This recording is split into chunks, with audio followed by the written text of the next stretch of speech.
After my husband's passing, the right to inherit his estate belongs to my daughter and me, which means my brother-in-law Robert has no claim to it. However, Robert seemed oblivious to this common understanding. Both Samantha and I have finished preparing to move. We just need to move our stuff in. We agreed to sell our house because we heard you were giving us your late husband's house. Isn't that a different story? Her words were punctuated by a loud shriek. As a result, Mia, who was inside the house, must have noticed the situation at the front door. I couldn't involve my daughter in this any further. Moreover, I wanted to avoid any further conflict with my late husband's family. And above all, there were our own family matters to consider. As I pondered, Mia had already reached the entrance. Upon seeing Mia's face, did Robert think he had found someone to manipulate? With a pleased expression, he began to melodramatically discuss their unfortunate circumstances and how they might be saved. Initially skeptical, Mia's face gradually paled. Finally, she spoke. Do you not know, Uncle? I intervened, silencing Mia as she attempted to say more. I didn't want to escalate matters any further. Besides, it was clear that explaining anything to them would fall on deaf ears. Understood. Feel free to use it as you please. My name is Olivia. I am 44 years old and work at a medium-sized travel agency. Despite being married and having a daughter, I juggle work and homemaking responsibilities. My husband, who is the same age as me, is incredibly gentle and calm. He never gets angry or causes a fuss. In fact, he's so caring that he readily extends a helping hand to anyone in need, often putting others before himself. I've admired this selfless quality since we were dating. I met my husband over 20 years ago at a mixer. Initially, I had reservations about attending such an event, assuming it would be filled with superficial, self-centered people. However, a friend dragged me along, and I reluctantly went, putting minimal effort into my appearance. My plan was to sit quietly in a corner, focusing solely on eating. But then I noticed a man. He was busy serving salad and tending to intoxicated guests. His considerate actions caught my attention, and I felt an instant connection. Despite not usually showing interest in the opposite sex, I mustered the courage to strike up a conversation. To my surprise, we hit it off.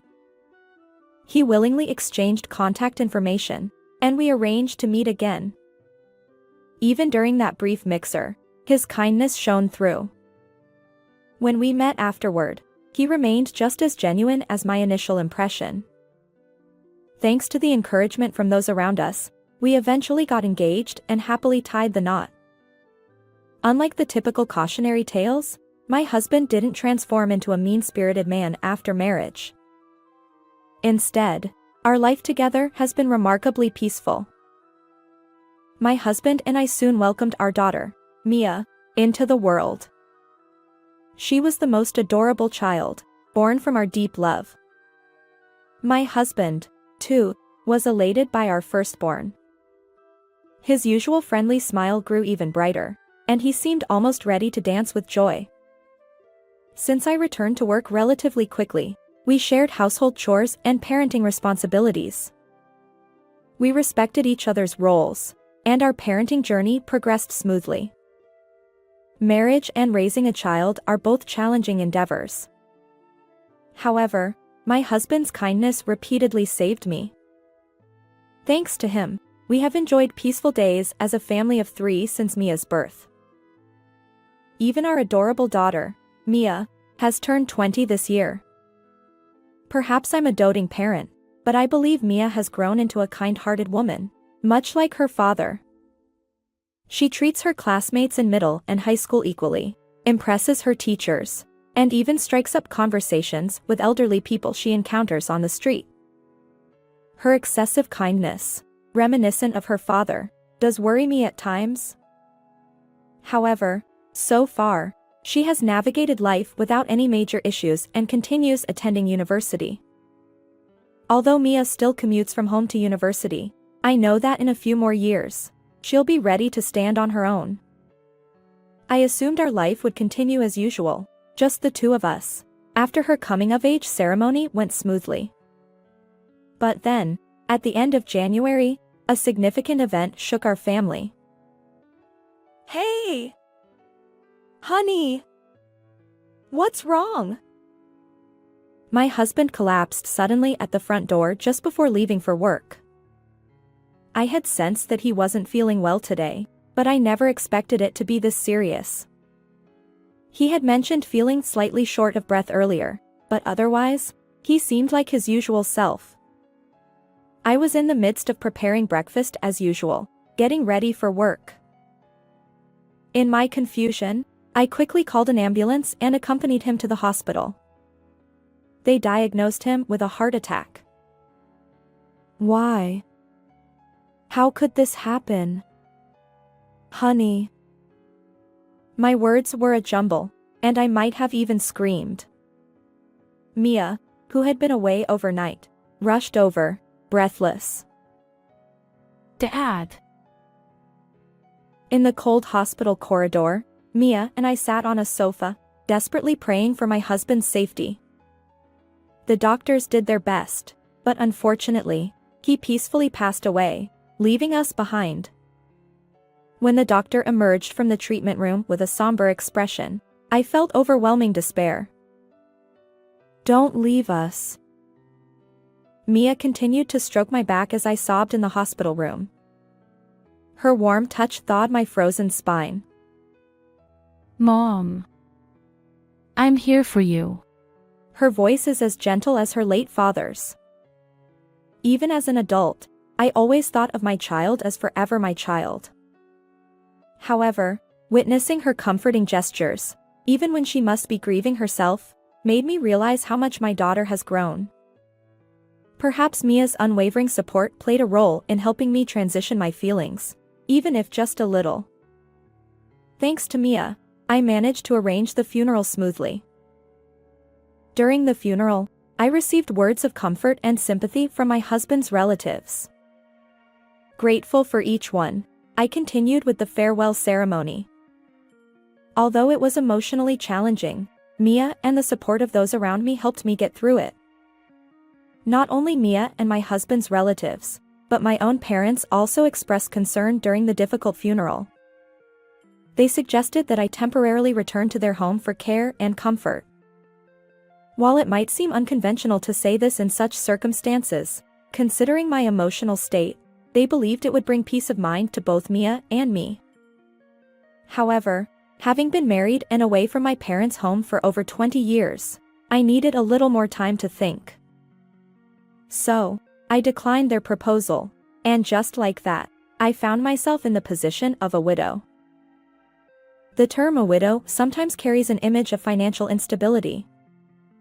However, as a full-time employee, I had some financial security. Mia's excellent academic performance also meant her university tuition was partially waived, which was a relief. Yet, after the turmoil settled, a new concern arose when we dealt with the estate and other posthumous matters. It was a problem that clashed with our tasks, and for the first time, I sighed at the memory of my late husband. What does the future hold for us? The shock was immense because I deeply loved my husband. Still, I knew Mia and those around us were firmly on my side. I resolved to face this issue head-on and consider our path forward.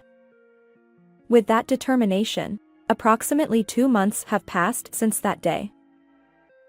Suddenly, without any warning, a car came to a halt in front of our house. It happened to be my day off from work, so I was surprised and stepped out onto the doorstep. The car was dirty and had visible scratches, and I recognized the license plate. It had been forcefully parked sideways near the garage in our yard. The impact had even chipped some bricks from the flower bed I was tending.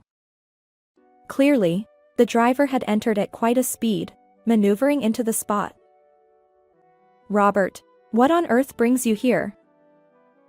Robert, my late husband's younger brother, had arrived unexpectedly without any prior notice.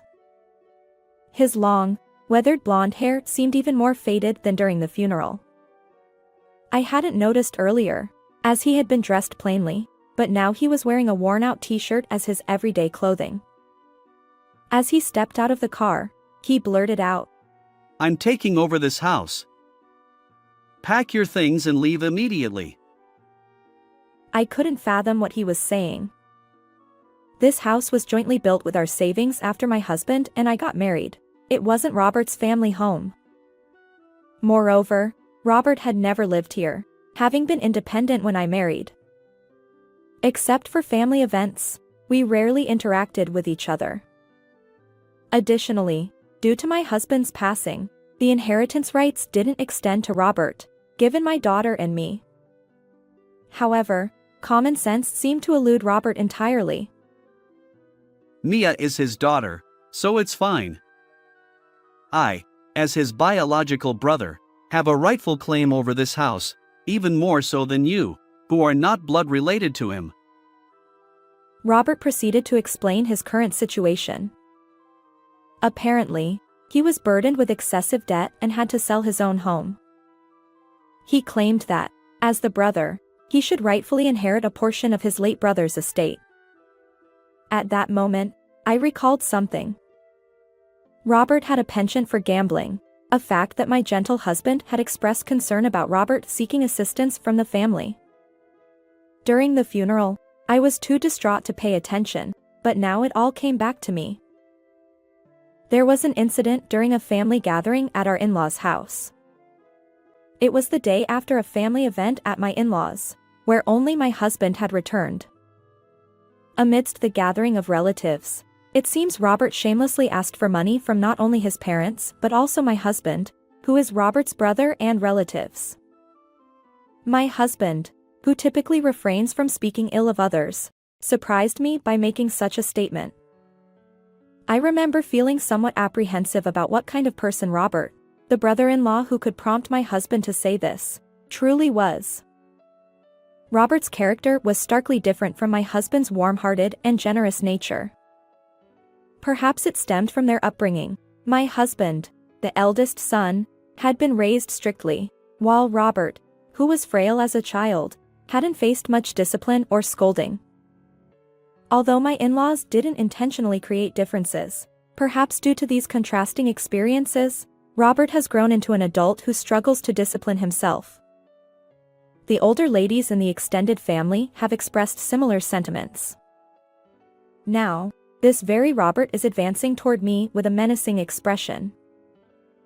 "Even if you suddenly say something like that, this house." I was taken aback by the unexpected and unconventional proposal, which didn't align with common sense or legal norms. However, Robert continued, interrupting my words. Both Samantha and I have finished preparing to move. We just need to move our stuff in. He forcefully pressed on with his argument. As the tension escalated, another person stepped out of the car. She walked in high heels, a middle-aged woman. Although we hadn't interacted much beyond family events, I instantly recognized her as Robert's wife, Samantha. According to our relatives, Samantha had a peculiar hobby. She frequently spent nearly $400 on lottery tickets, claiming it was to make up for her husband's losses. Needless to say, this extravagant behavior didn't sit well with their family. Samantha joined the argument, defending Robert. We agreed to sell our house because we heard you were giving us your late husband's house. Isn't that a different story? Her voice echoed through the room. Mia, who was inside the house, must have noticed the situation at the front door. We heard footsteps descending the stairs from the second floor. I couldn't involve my daughter any further. Besides, I wanted to avoid any further conflict with my late husband's family. And above all, there were our own family matters to consider. As I pondered, Mia had already reached the entrance. Suddenly, Robert appeared in front of her, and Mia couldn't hide her surprise. Robert, upon seeing Mia's face, must have thought he had found someone to manipulate. With a pleased expression, he began melodramatically discussing their unfortunate circumstances and how they might be saved, seeking sympathy. Initially skeptical, Mia's face gradually paled. Finally, she spoke. Do you not know, Uncle? I intervened, silencing Mia as she attempted to say more. I didn't want to escalate matters any further. Besides, it was clear that explaining anything to them would fall on deaf ears. Understood. Feel free to use it as you please, I said, stopping Mia's surprised gaze. I informed Robert and Samantha that we would be vacating the house in a month. They seemed pleased that their proposal had been accepted. Given the physical and emotional challenges of moving immediately today, I requested some time. Perhaps because of this, Robert and Samantha were in better spirits and willing to listen. I asked them to leave for today, just temporarily, and took Mia back indoors with me. As soon as the front door closed, Mia furrowed her brows and said, Mom, even if you say that. Mia had been worried, but I had a small plan in mind. I whispered the details of the plan to her. She understood and agreed to cooperate. We decided to leave the house of our own accord. First, I would follow my parents' suggestion and return to my parents' home. As for Mia, she couldn't continue attending university from my parents' house, so she opted to live alone in a studio apartment. While I wished she would come with me, I understood that I couldn't ask her to give up her education. Besides, she had her own dreams and aspirations related to her university studies. Although I had previously emphasized the challenges of living alone, her determination was unwavering. With that settled, I planned to call my parents right away. Meanwhile, Mia was diligently searching for student apartments on her smartphone. My parents readily agreed to my return, and Mia's apartment search went smoothly since there happened to be vacancies. Additionally, we easily found movers for both of us, likely due to it being an off-peak season. Despite the suddenness of it all, the move went surprisingly well. And so, Mia and I bid farewell to the house filled with memories of my late husband. The moving process was complete, and Mia was gradually adjusting to living alone. One day, my parents' home's phone rang. I glanced at the unfamiliar number on the landline panel. Lately, there have been many telemarketing calls targeting elderly people like my parents, so I hesitated. However, the incessant ringing forced me to pick up the receiver. Hello? I answered. The moment I placed the receiver to my ear, a booming voice echoed through the line. Olivia! It was Robert, and his shouting was so intense that it felt like feedback.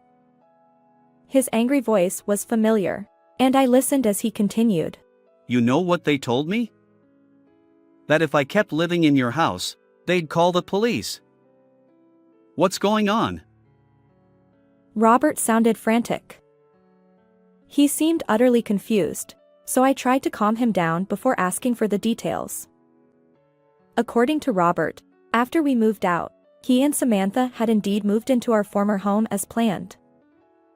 Initially, everything went well. They settled in and lived there for a while. However, things took an unexpected turn when an unknown real estate company showed up. Worse yet, the company's employees had a master key to the house, so they entered without permission, and Robert couldn't force them out. The real estate company claimed that the house was already listed as a used property for sale, and if Robert continued to stay, it would be considered trespassing. This couldn't be right. Had they mistaken another house, or was it a scam or robbery? Robert was convinced and argued back, but it seemed that the police were genuinely close to being called. I sighed heavily as I listened to the whole story. Indeed, That house has already been sold. As the real estate company stated, it should now be listed as a used property for sale.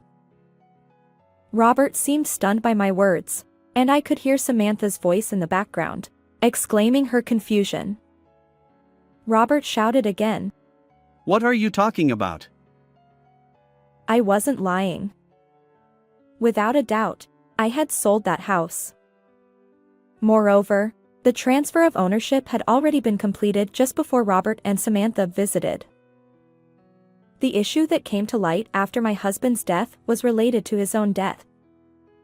During the estate proceedings, I discovered this for the first time. While I knew that estates could sometimes include negative aspects, I never imagined it would directly affect us. Apparently, my husband had acted as a guarantor for a friend's debt. That friend had disappeared as soon as the guarantor section was filled out, leaving my husband responsible for repayment. We even found documents demanding payment from my husband's creditor. The circumstances surrounding why my late husband decided to assist his acquaintance remain unknown. Perhaps he trusted the person too easily and willingly signed, or maybe he was coerced into it. Given his kind-hearted nature, the former seems more likely, but the truth remains in darkness. What's certain is that his kindness and generosity worked against him. Furthermore, his silence about the matter likely stemmed from his desire not to worry our family. The amount demanded was substantial, certainly not something I could easily pay, despite my job and my daughter's relatively low tuition fees. When I consulted my parents, they responded, "Why not sell the house and come back? We're always ready to welcome you." My parents had previously encouraged me to return home after my husband's passing, and now they were suggesting it again. With one family member gone, our house felt too large for us. I became open to the idea of selling it. I couldn't remain in shock forever. Now that my daughter had grown up and become an adult, perhaps it was time to start anew. I agreed with my parents' proposal. As for Mia, whether she would accompany me or live independently remained undecided until the last moment. However, when Robert and Samantha visited, the house had already been sold. In other words, at that point, the house was no longer mine. That was the truth of the matter. I never heard any of that. I was trying to discuss the matter of the house's ownership at that time. I replied, interrupting their conversation. Robert and Samantha, oblivious to my words, continued to insist that the house rightfully belonged to them. Anticipating this outcome, I had already considered moving back to my parents' home and confirmed Mia's readiness for independent living. We left without further ado, leaving the house behind. This had been my small plan. Still, I couldn't help but think that if Robert and Samantha had taken the ownership transfer seriously and completed the necessary paperwork, they wouldn't be in this situation. Unfortunately, their carefree attitude, failing to even transfer the title, led to their abrupt eviction under the guise of legal proceedings. It seems they clung to the real estate company until the end, but eventually, they were truly reported to the police. Although they didn't acquire a criminal record, they were forcibly evicted. Robert and Samantha had already sold their own house, leaving them with no place to go. They sought refuge with Robert's parents and relatives, burdened by their belongings. However, their extended family knew all too well about Robert and Samantha's debt-ridden situation. They refused to accept a compulsive gambler into their homes, including their parents. Even though Robert and Samantha had apparently considered seeking help from me and Mia, they had no way of finding me, given their lack of knowledge about my parents' home. Additionally, they were unaware of Mia's university or her current residence. We were confident that we wouldn't be hounded by Robert and Samantha. They were no longer our concern. Robert and Samantha, left with no other options, seemed to spiral into despair. They poured their remaining funds into gambling and lottery tickets, only to suffer significant losses. Despite this, they were averse to the idea of living as homeless or relying on government assistance for a meager existence. Their desperation led them to even borrow from loan sharks, and they continued their cycle of gambling and lottery, seemingly undeterred. However, this time, their involvement with loan sharks left them with no room for evasion. During a meeting where my late husband's parents apologized for their initial misunderstanding, I learned that Robert and Samantha had fallen into this dire situation. Even his parents had no further information. They can't even trace their whereabouts, and lately, there's been no communication or even requests for money. When I think about it, their situation becomes somewhat apparent. The fact that my late husband's brother has fallen into such circumstances is heartbreaking. His parents' feelings must be even more intense. They regretted having indulged their younger son too much during his frail childhood. Moreover, the consequences of their elder son's generosity had now affected their grandchild. Despite it all, they sincerely apologized to me and Mia. They assured us that they would not assist Robert in the future. Initially, I felt uneasy about the role they played in this situation, but their genuine eyes convinced me that we could continue our relationship amicably. They prioritized Mia and me, handling the situation with care. Although my husband was no longer with us, Mia and I promised to visit my in-laws regularly. Mia, who loved both my parents and my late husband's parents, was thrilled about this arrangement. As for me, returning to my parents' home meant leaving my previous job. Unlike my daughter's university, which was still commutable, I was at an age where long commutes were no longer feasible. I decided to prioritize my well-being and avoid unnecessary stress. Despite my husband's passing and selling our house, my colleagues and superiors expressed concern about my work situation. However, I found a job in a similar field that allowed remote work. Currently, I rent a room in my parents' home and diligently work from there. Adjusting to working from home has its challenges, but I'm gradually getting used to this new lifestyle. Mia and I keep in touch regularly. Although she's feeling quite anxious about her new life, I believe my daughter will be fine. She's putting effort into managing household chores, studying, and working part-time, all while receiving guidance from friends who live alone. Learning from this experience, she has become more cautious about excessive kindness, recognizing that it can sometimes harm oneself. First, take care of yourself. Mom, you need to prioritize your own well-being. During her recent visit to my place, Mia shared these encouraging words. I felt both touched by my daughter's growth and reassured. Mia, with a bashful smile, added, Right now, my goal is to find someone wonderful, like you and Dad, to share my life with. Oh, you thought of me that way? Her words filled me with indescribable joy.